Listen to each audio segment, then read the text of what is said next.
여러분 안녕하십니까, 박재홍입니다. 진영을 넘지 않고 진영에 갇히는 본격 파운파 방송 더 라커룸. 자, 목요일에는 진모편을 두 분과 함께하고 있습니다. 먼저 박지훈 변호사님 어서 오십시오. 네, 안녕하십니까, 박진우입니다. 네, 그리고 민주진영의 최고 IP 박진영 민주연구원 부원장님 어서 오십시오. 안녕하세요. 부드러운 남자 박진영입니다. 갑자기 왜 부드럽다고 하셨습니까? 제가 예. 각종 이제 쇼츠들이 뭐 싸우고 이런 게 많이 돌아다니는데 단 한 번도 상대를 먼저 도발한 적이 없습니다. 상대가 과하게 이제 도발을 하면 제가 반격을 할 뿐인데 예. 사람들이 오해를 많이 하시더라고요. 부드러운 남자입니다. 절대 먼저 물지 않습니다. 네. 상대 먼저 물면 그럼 어쩔 수 없죠. 대응할 방어권 차원에서. 방어권 차원에서. 네네. 박 변호사님도 우리 박진영 부원장님의 부드러움에 아니요, 대해서. 저는 조금 달리 보고 있는데. 왜 그러지? 조금 달리 보고 있습니다. 달리 보고 있습니까? 예. 알겠습니다. 싸우려고 하시는 것 같아요. 계속. 싸우려고. 저는 그런 느낌. 글래디에이터. 예, 싸우려고 하시는. 근데 필요하죠. 필요한데 필요합니까? 이제 그게 선을 이제 넘어갈까 봐. 저도 사실 조마조마요. 박진영 평론가 이제 방송을 이제 보고 있으면 아하. 혹시나 그럴까 봐 제가 하지마. 아하. 그러면 또 할 때도 많고. 네. 괜찮습니다. 괜찮습니다. 방송 안 하면 되죠. 뭐. 방송 안 하면 되죠. 예, 그 정부도 시작될 수도 있으니까. 네. 예. 그리고 뭐 저는 또 좌파도 아닙니다. 그런가요? 네. 알겠습니다. 아무튼 뭐 저희 방송에서 그래도 굉장히 평화로운 방송을 지향하기 때문에 자, 일단 첫 번째 아이템부터 보겠습니다. 자, 한덕수 대통령 권한대행의 헌법재판관 지명, 이완규, 함상훈 후보자 임명이 사실상 물 건너갔습니다. 이분이 또 나 임명한 게 아니고 지명한 것도 아니고 뭐 발표한 거다, 뭐 이렇게 얘기도 했었는데 어제 헌재가 이제 구인 전원 일치로 두 사람에 대한 지명 효력을 정지시켰는데 여야 반응이 나오고 있습니다. 보고 이어갑니다. 애초부터 대통령목 헌법재판관 후보자를 지명할 권한이 없음에도 한덕수 총리는 이를 강행하며 우리 국민과 헌법과 헌법재판소를 능멸했습니다. 한덕수 총리는 헌법재판관 후보자 지명을 철회하고 위헌 행위를 한 것에 대해 국민께 석고되죄해야 합니다. 권한을 남용하는 장본인은 권한대행이 아니고 바로 거대 민주당입니다. 그런데도 헌재는 이러한 위헌적 의회 독재를 꾸짖기는커녕 오히려 민주당의 논리를 앵무새처럼 복창하며 거대 정당의 시종 역할을 자처하고 있습니다. 이러니 헌재에 대한 국민의 신뢰도가 계속 추락하고 국민들 사이에서 민주당 헌법 출장소라는 비판까지 나오는 것입니다.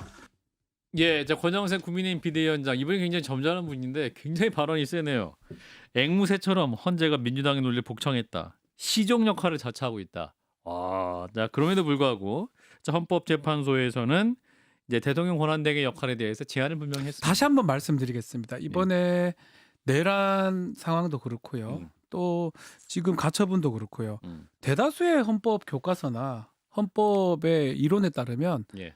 다 이 결정들이 맞아요. 그래서 제가 뭐 아주 예언적인 예지를 갖춘 게 아니고 그렇게 헌법을 한 사람들은 다 그렇게 이해를 하고 있기 때문에 그런 예. 얘기를 하는 건데 일부 아니면 언론도 마찬가지입니다. 예. 특히 모 신문은 내란 때도 기각하고 인용을 딱 두 개로 딱 나눠서 했더라고요. 예. 왠지 반반인 것 신양. 안 그렇습니다. 예. 제가 봤을 때 99대 1 정도거든요. 제 느낌에는 예. 최소한 9대 1이거든요. 마찬가지입니다. 권한대행이 할 수 없는 것을 한 거예요. 예. 법과 상식이죠. 내란죄 파면된 사람의 친구의 개인 변호사의 내란 공범일 수도 있는 사람을 임명하는 게 세상에 어디 있습니까? 헌법재판관으로 이런 행위를 하니까 결국은 헌법소를 넣은 거고 헌법 판단을 받은 거 아니겠습니까? 예. 그러니까 어쩌면 상식을 그대로 판단을 해준 거거든요. 그러니까 그걸 갖고 무슨 앵무새니 이런 얘기를 한다는 자체가 이분도 법률했던 사람 아닌가요? 검사 출신. 안타깝습니다. 예. 박진영 부원장. 맞습니다. 상식이죠. 음. 내란 혐의자를 음. 내란이라는 것은 헌법을 위반했다라는 뜻입니다. 네. 헌법을 지켜야 될 헌재 재판관으로 임명한다. 이거 자체가 상식 밖의 행동입니다. 예. 그런 왜 상식 밖의 행동이 일어났느냐. 이게 바로 저는 윤석열 정부의 본질이라는 생각이 듭니다. 법에 어긋나지 않으면 상식에 어긋나도 되고 법을 요리조리 피해갈 수만 있으면 어떤 권력적 수단을 다 써도 된다. 예. 이런 통념이 자리 잡아가지고 한덕수 총리도 거기에 중독돼서 저는 똑같은 행위다 이렇게 보여지고요. 예. 다행히 헌재가 상식적인 판단을 내려줘서 여기에 대해서 경종을 울렸다. 다시는 이런 일이 없어야 된다는 생각이 들고 저는 한덕수 총리가 사퇴하는 것이 맞다고 봅니다. 사퇴해라. 네. 아하. 네, 일단은 이 얘기를 좀 드리고 싶은 게 우리가 이제 사법 소극주의, 적극주의 얘기를 합니다. 예. 뭐 헌법재판소도 사법기관의 일종이라고 하면 사법기관은 가급적 끼어들지 않습니다. 세상 돌아가는 데서. 그러니까 그게 소극주의고요. 예. 적극주의는 끼어들어서 계속 바꾸는 건데 어떻게 보면 사법 적극주의를 만들고 있어요. 아하. 이상한 행동을 함으로써 아하. 이게 무슨 재판거리가 됩니까? 그런 내란 수괴의 친구, 절친, 공범 같은 사람을 임명한다는 게 말이나 됩니까? 그 사람이 뭔데? 그것을 했기 때문에 이런 일이 일어나는 거거든요. 사법은 기본적으로 소극이거든요. 예. 헌법재판소 적극적으로 안 합니다. 예. 들어왔기 때문에 하는 거고요. 다만 이제 18일 퇴임이 남았으니까 그렇습니다. 시간적 그런 여유가 없기 때문에 음. 결정을 내린 것입니다. 예. 이제 문영배, 이민선 두 재판관이 내일 퇴임을 합니다. 퇴임식 전날까지 엄청나게 일을 많이 하고 가시네요. 그렇죠. 한 일주일 정도 쉬어야 되는데 끝까지 하고 가시는 것 같습니다. 자, 이제 네. 7명이 남게 되는데 그럼 이제 가처분이 신청이 이제 인용이 돼서 효력이 정지됐습니다만 본안 판단은 언제쯤 나올 것이냐. 결국은 이게 대선 전에는 안 나올 것 같죠? 못 나옵니다. 못 나오죠. 예, 본안 판단을 할 수 있으면 7명이 뭐 할 수는 있고 심리는 할 수가 있는데 예. 2명이 없지 않습니까? 음. 결국은 시간적이 뭐 40 며칠 정도 남아서 그 사이에 결정하기도 무리수가 있고 결국 이 수순으로 간다면 그 결정문이 되게 꼼꼼하게 적혀 있더라고요. 못하는 걸 다 적시해 놨어요. 예. 사실 그 정도 안 하거든요. 아. 하도 이상한 짓을 하니까. 아하. 그러니까 즉시 해석 이런 것도 다 하잖아요 지금. 사법부는 그냥 딱 할 거만 하면 되는데 하도 이상한 짓거리를 하니까 다 적시라는 겁니다. 임명도 하지 말고 이것도 하지 말고 너 가만히 있어라. 이렇게 이 주문이 나온 거거든요. 예. 이거대로라면 신임 대통령이 지명을 아마 철회를 하고 아하. 새로운 재판관들을 지명하는 상황으로 갈 것으로 보입니다. 그러니까 차기 정부의 대통령이 네. 이걸 취소하고 임명할 수 있는 상황이다라는 건데 이제 가처분 인용에 앞서 갖고 임박해서 한덕수 대행의 입장이 좀 나온 게 있었어요. 가장 깊이 고민해서 사심 없이 스스로 헌법재판관 후보자를 지명했다고 분명히 밝혔었는데 이제 와서 지명한 건 아니고 그냥 발표한 거다. 아니 이게 무슨 소리예요? 아니 단순한 의사 표시에 불과하고 법적 효력은 없는 거다. 가처분 그래서 각하돼야 된다. 아니 이게 또 무슨 그래서 얘기예요? 이런 분을 이제 우리 기회주의자다 예. 이런 이야기를 하죠. 책임지지 않는 사람. 예. 제가 그런 이야기를 많이 합니다. 정치 지도자는 결정하는 사람이고 책임지는 사람이다. 네. 결정하지 않고 책임지지 않으려고 하기 때문에 이 사람은 정치 지도자가 되어서는 안 된다라는 말씀을 드리겠고요. 우리 옛날에 반기문 총장 보고 뭐 미끈미끈한 뱀장어다, 민물장어다 이런 이야기했는데 기름장어. 기름장어 이야기를 했는데 이분은 더합니다. 냄새도 나고 그래서 참기름 장어다 이런 이야기까지도 지금 별명이 붙어 있습니다. 네. 예, 참기름은 고소한 냄새가 나는데. 고소하다 참. 자, 그러면 이 헌재의 결정으로 윤석열 전 대통령의 일각에서 정권의 알박기다 뭐 이런 얘기가 있었는데 이거 실패했다고 봐야 됩니까? 글쎄요, 뭐 계속 이어지고 있는 거 아닌가 계속 이어지고 싶어요. 있어요. 근데 이거 헌법 뭐 재판관 같은 경우는 매우 중요하기 때문에 그러니까. 결국은 헌법재판소의 결정을 음. 구하기 위해서 가처분을 한 거고 음. 나머지들은 뭐 저는 계속 반복되고 있는 걸로 보입니다. 아, 그런가요? 그래서 계속 이제 얘기를 하지만 내란 상황이 종국적으로 끝난 건 아닌 것 같아요. 윤석열이 파면된 거는 맞고 뭐 형사재판 받고 있는 건 맞지만 예. 결국은 우리가 보는 거는 빙산의 일각이 아닌가. 윤석열만 아. 보고 있지 그 밑에 숨어 있는 많은 사람들은 많은 일 아직도 그대로 이루어지고 있다. 있다고 봐야 돼요. 아. 그래서 그것도 휴대전화 바꾼 사람 꽤 많아요. 12월 달 맞습니다. 이후로 맞습니다. 누구라고 얘기하지만 거의 휴대전화 바꾼 사람들은 예. 저는 용의자라고 보는데 정부 고위 관료 중에 예. 그런 사람들을 통해서 윤석열이 하든 어떤 사람이 하든 뭐 주요 직책에 계속 알박기 상황은 반복되고 있는 것 같습니다. 가장 심각한 알박기가 예. 대통령실의 참모진들이 그대로 있는 겁니다. 대통령이 없는데 비서실장과 수석들이 그대로 월급을 받고 있습니다. 예. 이게 국민 세금이 놀고 있는 사람들한테 새어나가고 있는 겁니다. 여기에 대해서 인사권을 가질 수 있는 사람은 한덕수 권한대행입니다. 한덕수 권한대행은 비서실의 직원들에게 빨리 사표를 받아야 됩니다. 그리고 저는 국회 운영위원회 빨리 열어서 이 부분에 대해서 국민들에게 낱낱이 따져야 된다고 봅니다. 어제는 경찰이 10시간 대치 끝에 그 대통령실과 공관총 압수수색에 실패했어요. 사실 경찰이 이제 비화폰 서버도 확보하려고 노력하고 있지만 아직도 확보 못하고 있는 상황인데 이 와중에 보면 김상훈 차장이 대통령실로 출근을 해서 집행 거부를 지휘한 것으로 드러났는데 이분이 사의를 표명했는데 이제 4월 말까지 하겠다라고 한 거 아니에요.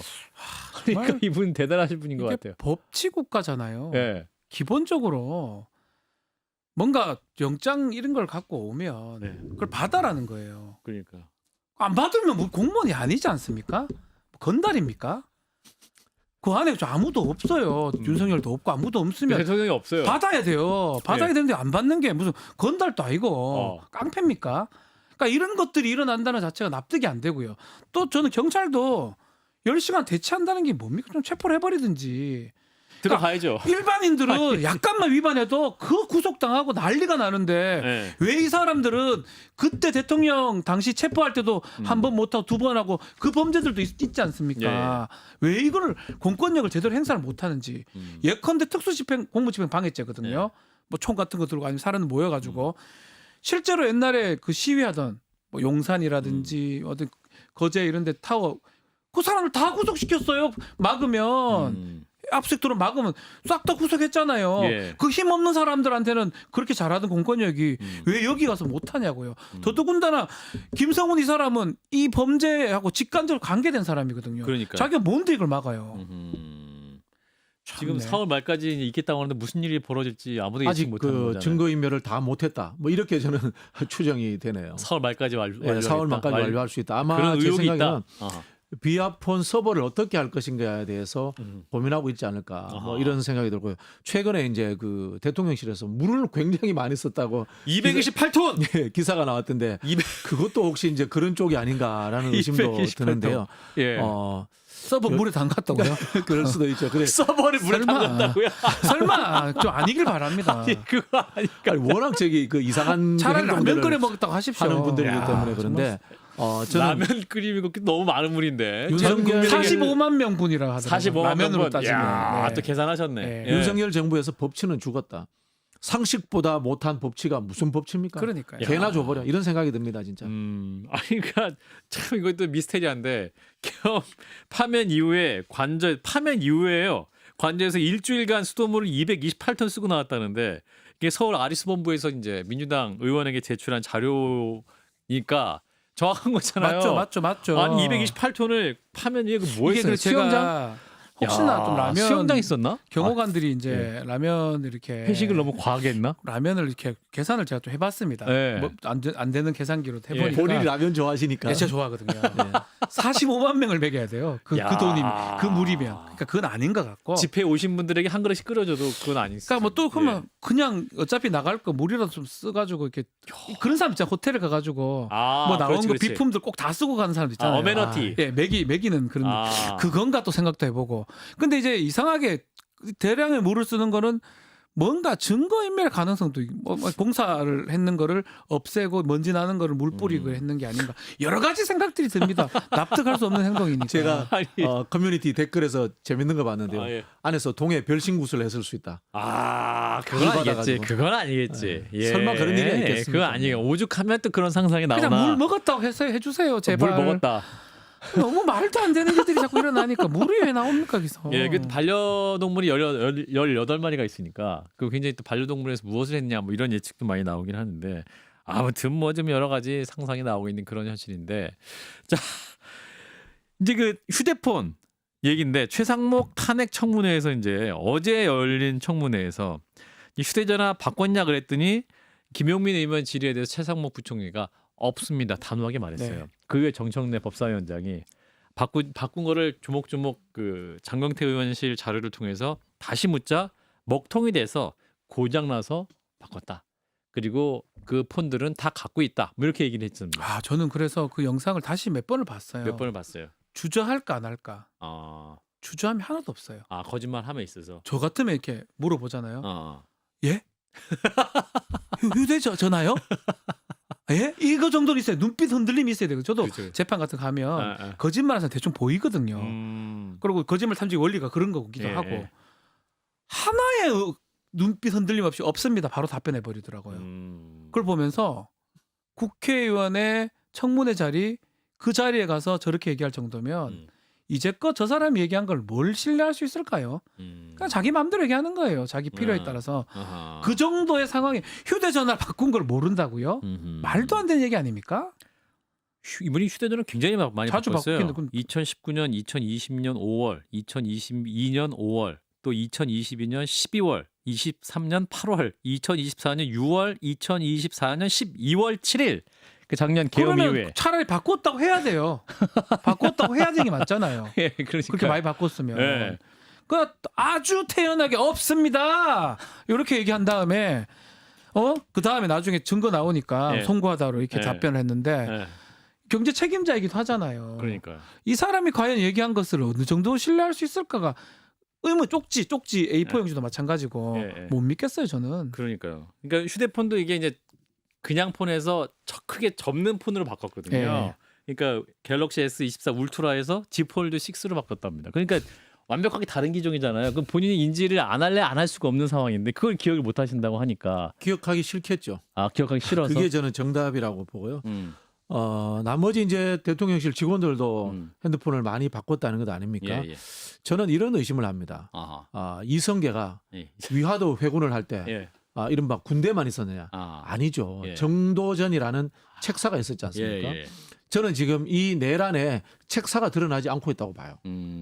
실제로 김용현이 다 했다고 볼 수 없는 수많은 문서들 누가 만들었을까요? 예. 저는 거기에서 국보위도 잘 아는 사람, 재정계획도 아는 사람 이런 핵심 측근들이 저는 있었을 거라고 봅니다. 그게 누구냐? 저는 대통령실 참모들 또는 이른바 글줄이나 읽은 사람들 아하. 그런 사람들이 많을 거라고 보고 그중에 한 사람이 저는 최상목 부총리가 아닌가라는 의심도 들고 대통령실에 있는 수많은 참모들도 저는 의심이 됩니다. 홍철호 정무주석 지난 2월까지 무려 6번 예. 김태효 국가안보실 1차장 이틀 동안 휴대전화를 3차례 바꿨답니다. 아니, 요거는 변호사님 어떻게 이거 보세요? 김태호 실장 차장이죠. 김태호 안보실 1차장 같은 경우는 이 정권의 이 정부의 가장 실세 중에 하나인데 아크로비스타에 같이 거주한 분이에요. 아니 그 내란 계엄하는 그것도 모르면 어떡해요? 이런 질문을 드리고 싶어요. 이 정도 실세가 아무것도 모르고 있었다는 거잖아요. 자기 말대로라면. 예. 홍철호 정무수석인데 모르는 게 말이 돼요? 근데 더 중요한 거는 그 사이에 내란 이후에 휴대전화를 바꾼 것. 휴대전화는 잘 안 바꿔요. 그 전화번호 옮기고 막 또 사진. 에이, 다 거짓말 알잖아요. 다 증거인멸하는 거. 휴대전화 저희도 시켜요 변호사가. 나쁜 일이지만 나쁜 일. 휴대전화 제일 조심해라. 조심해라. 그 얘기를 하잖아요. 네. 왜 사람들이 솔직하지 못할까요? 아하. 이렇게 바꾼 거는 증거인멸하는 거 당연히 자기가 떳떳하면 갖고 보여주면 되는 거잖아요. 저 보여줄게요. 내란하고 1도 관계 없거든 저는. 518대 있네. 야, 그냥 번호 시간이 네. 그런 거고 깜짝이야. 깜짝이야. 쫄았군요. 예. 자, 이런 건 윤석열 전 대통령 이제 사저로 복귀를 했습니다. 서초동 사저로 복귀를 했는데 이현종 문화일보 논설위원 취재에 따르면 요즘 이제 사저로 돌아간 이후에는 정치인들의 방문이 아주 뜸하답니다. 그래가지고 윤 전 대통령이 외롭다, 외로워한다, 배신자들이다라고 또 굉장히 화가 많이 나셨다고 하는데 그 여러 가지를 시사하는 바가 있을 것 같습니다. 저는 윤석열과 그 일당들이 예. 이른바 보수도 아니고 극우도 아니고 기회주의자들이다. 이용했다 오히려. 네, 기회주의자들은 권력이 떨어지면은 다 떠납니다. 그런 속성들을 보여줬다라는 생각이 들고요. 사실은 윤석열이라는 사람 자체가 기회주의자입니다. 과거 본인이 친노였다. 이런 이야기를 합니다. 문재인 대통령에게 발탁되었습니다. 그러니까 문재인 대통령의 등에 칼을 꽂고 문재인 정부에 칼을 꽂고 자기가 배신하고 이른바 대통령이 된 겁니다. 예. 본인이 한 짓을 그대로 돌려받는 겁니다. 세상은 인과응보입니다. 다들 배신자라고 분노하고 있다. 저는 약간의 극단적 행동도 하지 않을까 싶어요. 그 극단적인 행동은 뭐냐 하면 밖으로 나온다든지 아니면 방송 본인이 좋아하는 유튜브 예. 방송들 출연을 할 가능성이 있지 유튜브 않나. 출연할 수 있다. 그러니까 지금 사실은 국민의힘 입장에서 보면 결과론적인 얘기긴 하지만 윤석열이 구속 취소돼서 나와 있는 상황이 상당히 안 좋아요. 지금 어차피 조기 대선 벌어지고 있잖아요. 감옥에 있으면 빨리 절연도 할 거고 경선하는 거나 이런 게 좀 편안하게 돌아갈 수 있는데 예. 윤석열이 지금 나가 있는데 윤석열이 생각하는 거는 내가 사저에 있는데 관제 있을 때만도 못 한다는 거잖아요.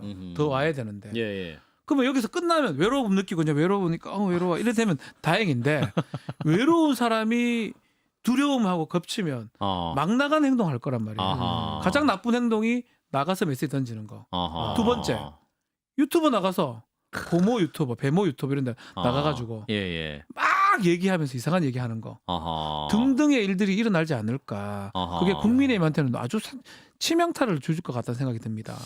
국민의힘 막 보니까. 토론회 할 때 막 갑자기 나올 수 관객석에 등장해서 나올 수 있어요. 관객석에 등장해서 어차피 아크로피스타 있는데 뭐 조금 가면 돼요. 어차피 나오면 어떡할 건데요. 예를 들자면 뭐 악수하고 윤틀러 먹방 정치 TV 이런 유튜브를 하나 만드는 겁니다. 채널을 많이 판다. 채널을 만들어 가지고 네.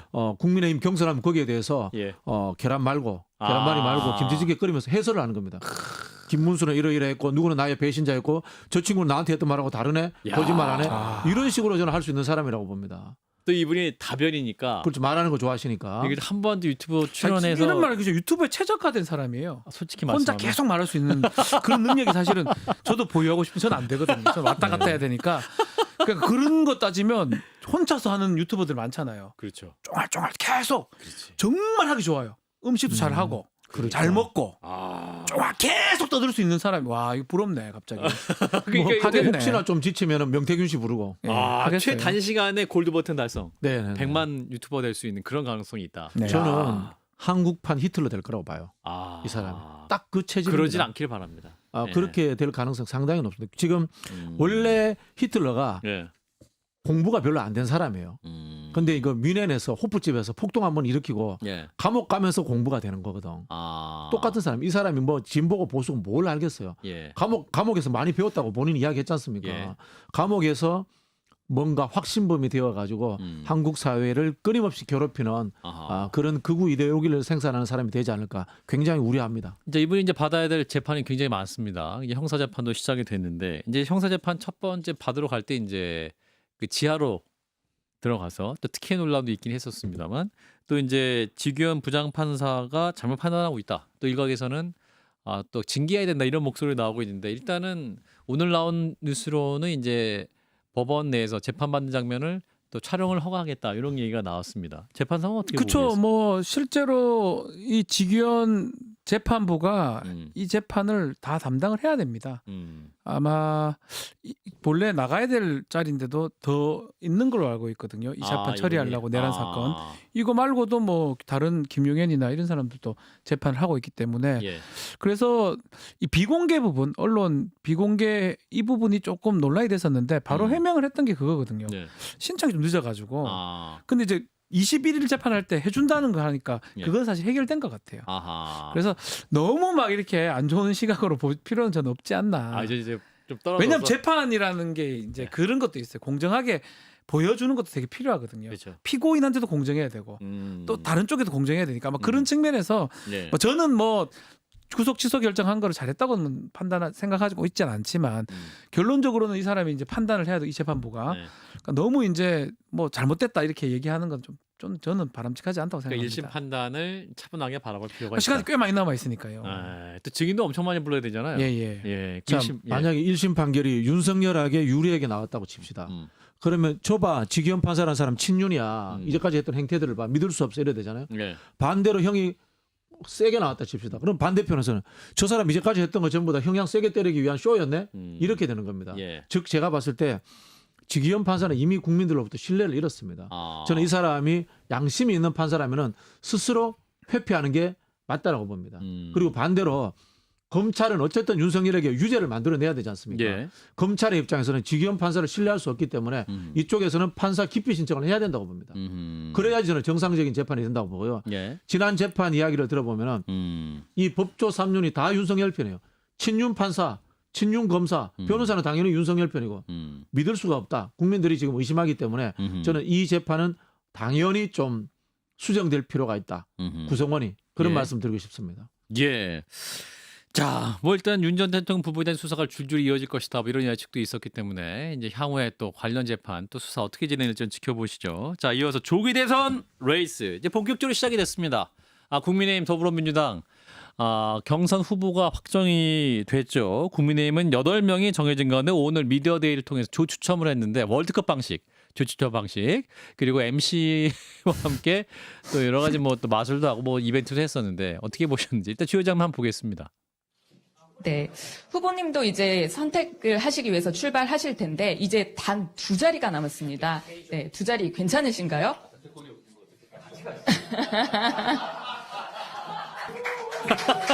홍준표 후보와 좋습니다. 같이 네. 가시죠. 남은 두 자리. 예. 시가 지났다고 감점하는 거 아니죠? 왜 그래 하는 거예요? 좀 자연스럽게 해주지. 이재명의 숲에 숨었을 때 우리 국민의 힘이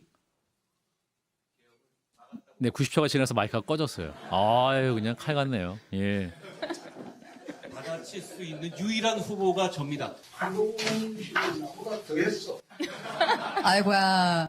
네, 역시 홍준표 후보가 웃음을 담당하고 있는. 네. 예, 그런 오늘 그 좀 보셨어요? 저거 이제 1분으로 이제 하기로 했는데 네. 그러니까 약간 이제 말씀 예능적 요소 이런 예능적 1분까지 요소. 하고 네. 뭐 1분 30초 넘어가면 꺼지고 뭐 네. 이제 해놨는데 그냥 자기 하고 싶은 말 다 해버리더라고. 시간 계산 안 하고. 그러면서 이제 예능적 요소를 하려면 그 나오는 캐릭터들이 예능을 좀 해줘야 되는데. 그렇지. 약간 저는 약간 안 맞아. 저는 좀 어색하더라고요. 예. 홍준표 이제 후보가 예. 홍준표 대구시 전 시장이 뭐 예능적 요소가 있는 분이긴 한데 예. 여러 명 같이 어울러져서 이렇게 해야 되는데 예. 그냥 자기는 뭐 이것이 마이크 왜 꺼져요? 그막 이자 나는 하고 싶은 다 합니다. 이런 느낌으로 해버리니까 글쎄요 예능적 요소를 이렇게 하는 게 과연 앞으로도 좀 계속 나오겠지만 예. 먹힐까는 저는 조금 유일하게 걱정하네요. 예능적 요소를 소화할 수 있는 분이 홍준표 후보밖에 없어요. 솔직히 나이가 얘기하면. 좀 많으시잖아요. 나이가 많아서. 네. 예, 뭐 그래도 그나마 웃음 나온 게 홍준표 후보 얘기 나올 때. 근데 이제 스스로를 좀 희화화시킨다 이런 거는 괜찮은데요. 예, 예. 룰을 어기면서 재미를 만든다는 거 이건 사실은 꼰대스럽다는 비판을 피할 수가 없습니다. 하긴 뭐 기자회견할 때 모습 보거나 또 그러면 네, 또 좀 그런 부분이 있고. 있고요. 예. 저는 개인적으로 이제 이벤트 이런 걸 이벤트. 굉장히 싫어하는 사람이거든요. 싫어하세요? 정치는 제가 늘 말씀드리지만 정당성입니다. 흥행이나 컨벤션이 아니고 될 만한 사람이 되고 똑똑한 사람이 되고 예. 훌륭한 사람이 되도록 하는 굉장히 토론하고 수기하는 과정이 돼야지 예. 재미적 요소로 사람 뽑았다가 대한민국 망했잖아요. 윤석열 때문에 어퍼컷 날리고 이걸로 하다가 예. 그래서 우리가 좀 언론도 그렇고 저희 같은 이제 정치 패널들도 그런 어떤 액션의 문제로 보지 말고 정책 국가 비전으로 차분하게 시선을 돌렸으면 좋겠습니다. 예. 근데 이게 좀 A조 B조로 나눴는데 이분들이 이제 그 조별 토론할 때도 약간 예능적 요소를 있고 의자 뺏기 뭐 이런 거 하고 막 이런다고 하는데 일단은 청년 미래를 주제로 토론하기로 A조는 유정복, 안철수, 김문수, 양양자 네 분이 선정이 됐고 그다음 B조 사회 통합을 주제로 하는 조는 이철우, 나경원, 홍준표, 한동훈 이렇게 편성이 됐는데 아무래도 B조가 죽음의 조. 그렇죠. 4명인데 예. 3명이 될 만한 사람이 다 붙어 있잖아요. B조에. 그럼 뭐 이제 언론들이 보기에 예. 이제 이 4명을 통상 보면 나경원, 홍준표, 한동훈이 있고 예. 또 3명이 인지도가 제일 높은 사람들이거든요. 그러네요. 야 여기 B조 여기서 이철우 지사가 지금 있긴 한데 예. 글쎄요 아무래도 정말 뜨거울 것 같긴 한데 예. 그 뜨거움이 예. 자칫 아주 불상사로 갈 가능성도 배제할 수 어떤 없습니다. 불상사? 나경원, 한동훈 두 분이 같이 이제 배정이 돼 있습니다. 저희 CBS에서 이제 토론을 할 때 두 예. 분이 엄청 큰 싸움 큰 싸움 났죠. 났죠. 예. 지금도 배제 못합니다. 아. 거기다가 홍준표, 나도 얘기 좀 합시다. 이자 내가 이까지 끼어들면 와 이육이 비조가 상당히 근데 볼만할 수도 있지만 네. 황우여 저기 선거관리위원장이 과거 얘기 안 할 거다. 우리는 미래 얘기할 거다. 미래- 네거티브 없습니다. 이렇게 얘기했는데. 미래 얘기해도 싫은 사람은 싫은 거거든요. 구원이 있잖아요. 나경원 후보랑 한동훈 한동훈. 후보는. 아니, 그냥 넘어가긴 네거티브는 어려워요. 이재명 대표를 입에 달고 사는 사람들이 무슨 네거티브 안 한다고 그래요. 입에다가 다 붙어 있는데 네거티브라고. 제가 이제 전공이 이념입니다. 이념 철학 전공인데요. 이거 보면요. 네. 김문수 이분은 이제 뉴라이트만 아니면 보수로 제가 인정해 드릴게요. 예. 이철우 뭐 보수, 홍준표 보수, 나머지 분들은 정치적 기회주의자들입니다. 너무 강한 발언. 아니 강한 발언이 아니라 저 입장과 실제로 상관없는. 어떤 이념과 철학을 가지고 예. 어떤 이익을 대변하고 국가를 어떻게 끌고 가겠다라는 그런 비전을 본 적이 없습니다. 그렇군요. 이렇게 정책과 비전, 예. 노선의 문제로 접근해 주시면 감사하겠습니다. 그게 맞는데. 자, 근데 지금 이제 국민의힘 내부에 8명 후보가 확정이 됐는데 이제 당내 의원들이 어디로 가야 되는가 이 부분을 또 혼란스러워한다는 그런 이야기도 많이 돌고 있습니다. 이 와중에 또 한덕수 권한대행마저도 막 출마할까 말까 이런 게 여러 가지 얘기가 나오면서 이 와중에 찐윤, 친윤 의원들이 여러 후보로 흩어졌어요. 근데 홍준표 후보한테 제일 많이 갔다고 하는데 요건 어떻게 진단해야 됩니까? 그러니까 생각보다 김문수 후보가 네. 강하지 못했던 것 같아요. 강하지 못하다. 시작할 때는 아마도 가장 인지도 지지율 같은 거 높고 이래서 예, 여론조사 많이 갈 줄 알았는데 음. 뚜껑을 열어보니까 네. 결국 오래 정치하던 홍준표 시장이 좀 더 유리해 보이고 딱 결국은 또 한덕수 총리가 권한대행이 나오냐 안 나오냐까지 예. 국민의힘의 이 108명 의원님들은 음. 머리가 참 복잡할 것 같아요. 음. 그러니까 이게 본선인데 예선이거든요. 본선인데 본선인데 예선이에요. 본선인데 예선. 알고 보면 16강전이에요 여기가. 아, 이브리그. 8강전도 아니에요. 아. 그냥 마지막에 한 명이 딱 있단 말이에요. 아. 결승전에. 아, 8강에 16강전이다. 이게 지금 이게 16강전 같은 8강전이다. 8강전 그런 느낌이거든요. 아. 그러니까 이것 때문에 한덕수 총리가 지금 권한대행이 나오나 안 나오나 이 문제 때문에 국민의힘 의원들은 예. 참 어디로 어떻게 해야 될지 음. 머리가 아플 것 같아요. 일단 줄은 이분들이 어디 섰냐면요. 예. 여의도 대하빌딩에 다 줄 서 있습니다. 오늘도 제가 그 앞을 지나왔는데 많아요. 사람이 많아서 길을 지나지를 못했습니다. 아. 전부 다 거기다 사무실을 얻어가지고 그렇지. 정말 복잡복잡하고 예. 여의도 상권 활성화에는 큰 도움을 주고 있습니다. 그 보안은 안 되겠네요. 왔다 갔다 보안이 잘안 왔다 갔다 왔다 갔다 하니까 저기 네. 사무실 누가 가 있네. 네네네. 다 2층 3층 네네. 살아있으니까. 그런 상황인 것 같고 저도 이번에 좀 평론하면서 좀 제가 자칭 대한민국 유일한 탑 평론가라고 늘 자랑하는 사람인데 1티어. 이번에 네. 틀려가지고 제가 좀 부끄럽습니다. 뭐가 틀리셨어요? 제가 애초에는 홍준표가 넘버 탑이 될 거라고 봤는데 중간에 김문수가 될 줄 알았어요. 김문수를 제가 바꿨어요. 근데 한덕수가 나오면서 김문수가 푹 꺼져버린 거야. 예. 그래서 다시 홍준표가 될 것 같아요. 결국 홍준표다. 왜냐면은 실력의 차이가 있어요. 아. 나머지 사람들하고 솔직히 말씀드렸어. 그 최종 후보가 홍준표 후보로 된다 될 단일화 해도 가능성이 많다고 보고요. 한덕수 후보가 나중에 한덕수 못 나올 것 무소속해서 같아요, 저는. 아, 그럼 나중에 홍준표 한덕수 붙어도 아니 한덕수는 나오지 못할 것 같아요. 결국 못 나오고 네. 홍준표가 될 것이다. 왜냐면요. 한덕수가 야. 국민의힘이 아닌 다른 영역에서 자기 지지층을 만들어내지 못했더라고요. 아하. 그 여론조사에서 나왔는 것들을 살펴보니까 네. 보수와 영남 쪽에서 김문수 표가 같더라고. 아하. 예를 들면 과거에 뭐 정몽준, 안철수 이런 사람들은 중도에서 표를 모아가지고 보수와 합치든지 진보와 합치든지 이렇게 했는데 한덕수 총리 같은 경우는 자기 고유의 표를 가지지 못했더라고요. 이거는 이제 이른바 모래성입니다. 국민의힘 후보가 만들어지면은 아하. 그쪽과 단일화 경선이라든가 여론조사를 하게 되면은 지게 돼 있습니다. 아하. 우리 역사적으로 봤을 때 노무현 정몽준 단일화에서 거대 정당 후보인 노무현이 이겼습니다. 서울시장 보궐선거에서 안철수 오세훈 단일화 때 오세훈이 이겼습니다. 이 이야기들을 명태균이 했지 않습니까? 예, 명태균이 제가 했던 말 어디서 들었던 모양입니다. 2017년 그 탄핵 이후에 그 대선과 그럼 거의 평행이 이루어지는데 만약에 이제 홍준표 후보가 국민의힘 최종 후보가 되면 네. 이 보수의 후보가 홍준표가 된다. 다자구도 저도 다자구도가 될 것 같거든요. 네. 양자구도가 되긴 좀 쉽지 않아 보여요. 음. 그러니까 2017년도가 다자구도였습니다. 아. 당시 이제 문재인 대통령이 될 때인데 예. 그때 안철수, 유승민, 심상정까지 음.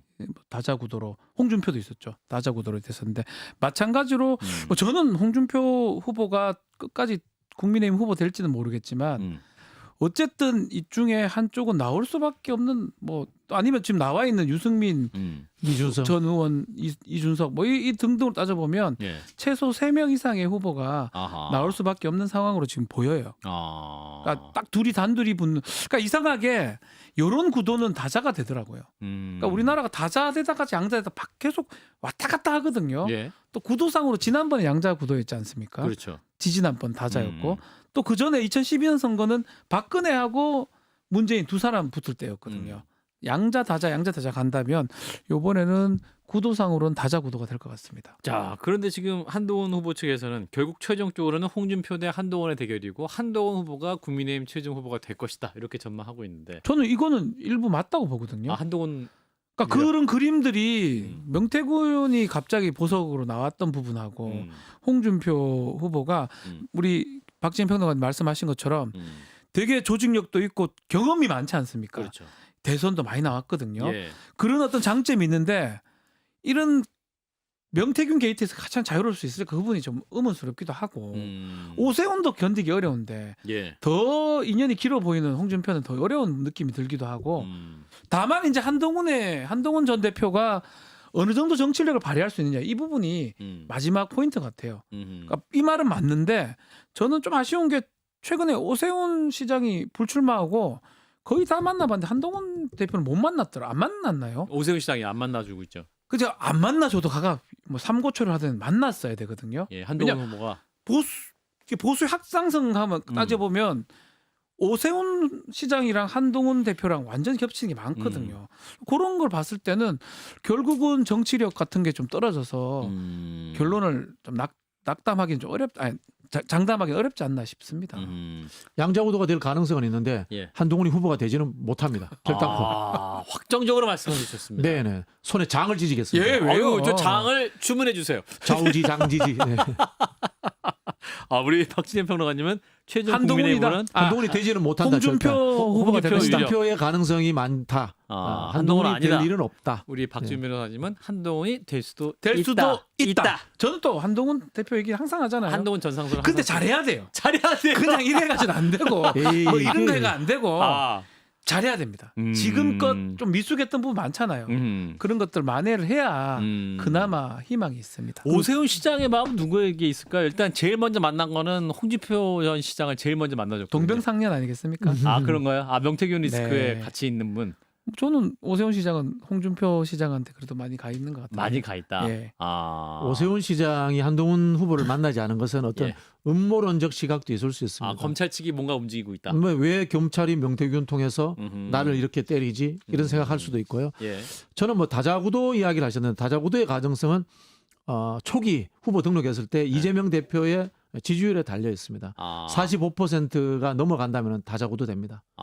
어차피 지는 선거고 보수 결집이 안 된다. 네. 그럼 내 세력 확인하고 향후에 있을 보수 재편에서의 지분 챙기자. 그럼 다자구도가 될 수밖에 없습니다. 그렇군요. 다자구도 되면 이재명 대표에겐 더 유리한 겁니까? 불리한 겁니까? 유리하죠. 유리합니까? 선거에서도 유리하고 다음에 이제 국정을 운영하는 파트너를 잡을 수도 있고 다양한 이 정치적인 이 발전에 하나의 이제 동력이 될 수 있습니다. 다자구도가 되는 것은. 왜냐하면은 극우 세력들 어쨌든 줄이가 되거든. 포션이 줄어드니까. 예. 네. 그래도 일각에서 이제 이재명 대표가 압도적으로 돼야지 더 국정 동력이 클 것이다. 뭐 이런 진단도 많이. 근데 그거는 때문에 저는 사실 우리나라 선거 현실상 불가능한 얘기 같거든요. 압도적인 것은. 예를 들어서 뭐 60% 이렇게 그렇죠. 뭐 65% 이렇게 봐도 되는 경우는 없었다. 없습니다. 그러니까 당선된 이후에 국정을 잘해서 지지율이 올라가는 경우는 있어도 표를 그렇게 받는 경우는 민주화 이후에는 없었습니다. 사실. 문재인 전 대통령도 2017년 탄핵 정도 때 40%대였기 예. 때문에 그렇죠. 그리고 이제 된 이후에 초반 지지율이 한 80% 그렇죠. 정도 그렇게 됐었고. 가는 건 가능해도 예. 그때는 뭐 조금 다자가 너무 많이 다자였으니까 맞아요. 그런 예. 경우 그보다는 많을 수도 있겠지만 기본적으로 보수층이라는 게 있고 하니까 그것을 넘어서 뭐 70%뭐 60 몇 프로까지 받는 거는 뭐 되면 뭐 이재명 대표는 좋겠지만 현실적으로 쉽지는 않습니다. 그것까지 생각하기는 어려워요. 그렇군요. 저는 뭐 만약에 양자구도가 된다면은 예. 역대 최다 득표를 하지 않을까. 뭐 그렇게 예측을 하고요. 보수가 마지막에 결집 못할 것 같아요. 결집 못한다? 네네. 예를 들면 뭐 김문수나 한동훈이 후보가 된다면 예. 결집하는 것은 현실적으로 어려울 것 같고요. 예. 홍준표가 된다면 그나마 좀 결집을 할 것 같은데. 이준석 전 대표와도 같이 묶을 수 있다. 뭐 그렇게 묶더라도 어쨌든 이재명 후보가 역대 최다 득표를 하지 않을까. 뭐 그렇게 저는 예측을 여기서 합니다. 우리가 또 얘기하다가 말았던 게 아크로비스타를 봐야 됩니다. 아쿠스텔 그러니까 그게 안에 있었으면 구치소에 있었으면 아무 문제가 없이 이렇게 진행되는데 분명히 뭐라 할 것 같아요. 대선 심지어 유세 현장에도 나올 좀 수 나올 있다. 것 같다는 생각이 들어요. 그렇군요. 안 나왔으면 좋겠는데 나올 것 같아요. 그 국민의힘 후보든 보수 후보의 손을 들고 그렇죠. 이렇게 사진을 찍고 그렇게 되면 예. 양자가 될까요? 모르겠습니다. 다자가 될 가능성이 있죠. 예, 모르겠습니다. 예, 진짜로. 그렇군요. 아크로비스타를 주목하라. 자, 이런 가운데 더불어민주당도 경선에 있어서 3명의 3파전으로 이제 시작이 됐습니다. 이재명, 김동연, 김경수 3파전이라고 하고 어제 공정선거 협약을 맺어 클린 선거를 하자. 이런 협약을 맺기도 했고 내일 이제 MBC에서 이제 3자 첫 TV 토론이 예정돼 있기도 한데 국민의힘에 비해서는 뭐랄까 그래도 좀 열기가 좀 떨어지는 것은 아니냐. 뭐 그럴 수밖에 없죠. 예. 그럼에도 불구하고 저는 정책 비전 국가를 어떻게 운영할 것인가 이런 걸로 치열하게 좀 토론했으면 좋겠다라는 생각이 들고요. 예. 그게 실력입니다. 이벤트 하는 게 아니고 정책을 가지고 재밌게 만들어내는 게 실력인데 이런 부분들은 좀 이재명 후보가 좀 탁월한 점이 있고요. 정치적 아젠다를 잘 던지잖아요. 예. 그리고 상대적으로 김경수 지사 같은 경우도 세종시 이전 문제라든가 메가시티 문제를 제법 잘 치고 나왔다 이런 생각이 드는데 다만 좀 아쉬운 게 김동연 후보예요. 경기지사를 했고 이 자칭 경제 전문가인데 경제 관련 이슈를 못 띄우고 있어요. 제가 봤을 때 이거는 너무 여러 가지 이야기를 해서 그래요. 그래 정책 이슈는 한두 가지 이상 넘어가면 사람들이 기억하기 어렵습니다. 그걸 가지고 도와주시죠 그랬어요 좀. 뭐 저한테 뭐 요청을 안 하는데. 그리고 저는 말씀드리면 늘 유료입니다. 유료. 예, 무료로 하지 않습니다. 저는 뭐 늘 말씀드리지만 전문가니까 프로는 돈을 받고 일해요. 그냥 프로 아닙니다. 탑 티어. 탑. 네. 제가 뭐 늘 그런 표현 쓰지 않습니까? 사구려 컨설턴트들 말 듣지 마라. 싸구려 컨설턴트. 싸구려. 싸구려. 예, 그런 싸구려. 사람들하고 다르기 때문에 예, 무료로 하지 않습니다. 그리고 우리 박지원 변호사에 제가 소속되어 있습니다. 그렇군요. No pay, no consulting. 네, 네. 예, 요 원칙이다. 박 변호사님은. 저도 몰랐네 우리 소속인지. 관리 좀 해주세요. 몰랐어요. 예, 관리 안 관리 받고 당하고 있네. 싶어요. 관리 당하고 싶다. 이제 프로포즈입니다. 예. 아마 이 민주당 경선 뭐 시간은 사실은 거의 같이 올라가거든요. 시간은. 그러니까 아니, 국민의힘 가는 것처럼 가니까. 예. 근데 국민의힘이 이렇게 막 예능적 요소를 해버려 가지고 그거에 눈이 가지 않을 것 같아요. 그러니까 저는 두 당 다 그냥 일반 국민이 봤을 때는 밍숭생숭한 레이스가 되지 않을까. 당내 경선은. 예, 그런 생각이 들어요. 후보가 나올 때까지. 그러니까 두 당 다 똑같은 상황이 아닌가. 또 민주당은 또 다른 의미에서 그렇게 될 것 같고 이재명 후보가 많이 치고 올라오는 모양새니까. 예. 다만 이제 개인적으로는 그런 정책적인 부분들을 좀 봤으면 좋겠어요, 사실은. 아니, 할 수 있어요. 지금 이제 증세 이야기가 잠깐 나왔는데 김동연 후보가 증세해야 된다는 이야기를 했단 말이에요. 그런데 이재명 후보는 증세 이야기를 안 하고 있습니다. 그럼 김동연 후보는 이재명 후보를 공격할 수 있는 거예요. 그렇죠. 우리 민주당의 정체성이라는 것은 복지 국가를 위해서 증세를 하자는 것이 민주당의 정체성이었는데 그럼 이재명 후보는 민주당의 정체성을 배신하는 겁니까? 이렇게 막 공격하는 거예요. 그럼 이재명 후보는 어떻게 하냐? 문재인 정부에서도 증세 안 하고 세수 잘 찾아가지고 50조 정도 더 찾아가지고 얼마든지 복지 정책했다. 증세를 잘못하면은 지금 우리 중산층이라든가 어려운 중소상인들한테 오히려 위해가 될 수 있다. 이렇게 반격하고 재밌게 할 수 있습니다. 100분 토론 미리 보기. 박진영의 100분 토론 미리 보기 예언입니다. 네, 감사합니다. 재밌을까요? 재밌게 붙으면 되죠. 저희 한판 승부 했으면 더 재밌을 수 있는데 저희 스튜디오가 그냥 텅텅 비었어요. 지금 세 분 앉으실 자리가 그냥 탁 비어 있는데 여기에 의자들 참고로 더불어민주당 국민의힘 뭐 다 함께 여기 자리 열어둘 테니까 함께 해주시고. 자 일단 그리고 지금 이재명 후보가 그 국회 세종의사당인가요? 네. 그리고 대통령실 세종으로 옮기는 이런 얘기도 했는데 그럼 이게 진짜 본격화될 수도 있을 것 같은데? 그게 이게 뭐 전략적인 판단인지는 모르겠어요. 박 변호사님 찬성 안 하시는구나. 아니요, 저는 사실 잘 모르는데. 잘 모르는데. 이게 지금 하는 게 또 유리한 건지는 모르겠어요. 표상으로는. 그래요. 그러니까 서울 쪽에 또 사람도 있기도 하고 그렇죠. 세종, 충청도 쪽을 바라보고 모르겠어요. 근데 이게 어떤 정무적 어떤 판단하고 고민 끝에 한 건지는 완벽하게 모르겠지만. 간다는 거야 아니면 세종의사당도 그러니까 있다는 거예요? 내용은 이래요. 임기 중에 가겠다라는 거거든요. 지금 가겠다는 거보다. 그렇군요. 그러니까 어떤 뉘앙스인지는 모르겠지만 예. 여러 가지 뜻이 있기 때문에 또 이건 해석하기 나름이거든요. 수도권이 봤을 때는 안 좋을 수 있고 충청권이 봤을 때는 좋을 수 있고 글쎄요, 잘 모르겠습니다. 하나 이글스 팬이라서 그렇게 질문 던지셨군요. 네. 이제 고향이 청주기 때문에 제가 이런 업무하던 사람인데요. 아. 박원순 시장님 살아계실 때 예. 서울에 있는 84개 공공기관 지방 이전에 대해서 박원순 시장을 찾아갔어요. 좀 반대하실 줄 알았어요. 엄청 좋아하시더라고요. 84개의 공공기관이 지방으로 이전하면 개발 여력이 생긴다. 즉 서울은 뉴욕입니다. 물류, 유통 그런 것만으로도 경제 수도로서 얼마든지 살아갈 수 있고 예. 행정 관련해서 수요로는 서울하고는 전혀 관련이 없습니다. 그 정도 크기고요. 실제로 만약에 행정 수도가 옮겨간다면은 예. 서울에서 적용되는 수도권 정비법이라든가 수많은 규제들이 철폐될 수 있습니다. 그런 부분에서 서울은 별반 나쁘지 않습니다.